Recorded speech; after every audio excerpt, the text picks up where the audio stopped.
आज अगर देश का प्रधानमंत्री पढ़ा लिखा होता, मैंने उनके वीडियो देखे हैं, एक वीडियो वो बड़े गर्व के साथ कहते हैं मैं पढ़ा लिखा नहीं हूं। ये आप पर्सनल अटैक नहीं कर रहे? आप सुन तो लीजिए, आपको इतनी तकलीफ क्यों होती है? नहीं आप अगर मेरे को बोलने को दीजिए। प्रधानमंत्री का नाम लेते आप कूदने लग जाते हैं। शांति रखिए, सुनने वो भी नहीं सुनना चाहते, आप भी नहीं सुनना चाहते। आपको हाँ चलिए। एक इंटरव्यू था राजीव शुक्ला जी का, आपने देखा है वो? जी बिल्कुल देखा।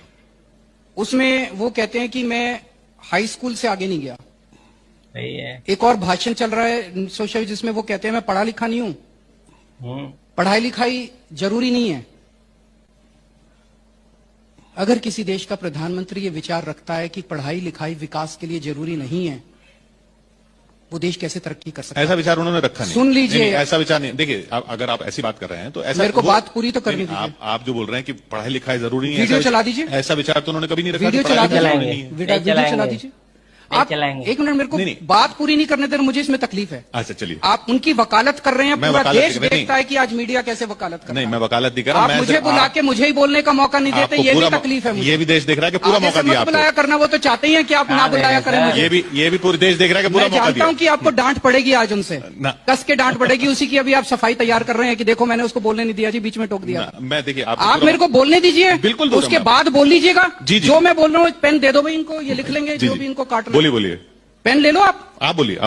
आप मेरे को बीच में आज जब पूछ रहे थे मैंने काटा आपको? नहीं, लेकिन तो आप मेरा इंटरव्यू ले रहे हो। आप बोलिए। मेरा इंटरव्यू ले रहे हो तो मेरे को बोलने दोगे कि नहीं बोलने दोगे? मैं आपको पूरा, अगर आपने मेरे को बुलाया है तो आप मेरे को बुलाया है तो मेरे को बोलने तो दो।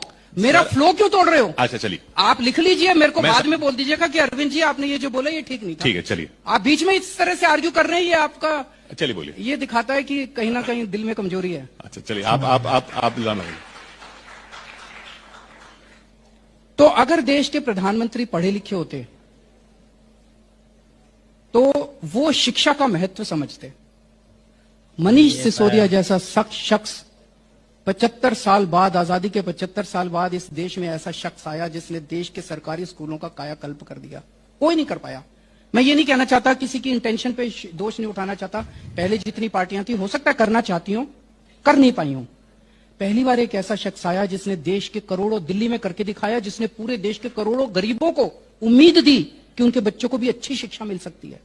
नहीं तो अच्छी शिक्षा का मतलब था पैसे हैं तो डीपीएस में भेजो, फलाने में भेजो, फलाने में भेजो, पैसे नहीं है तो सरकारी स्कूल में भेजो। ऐसे शख्स को उन्होंने पकड़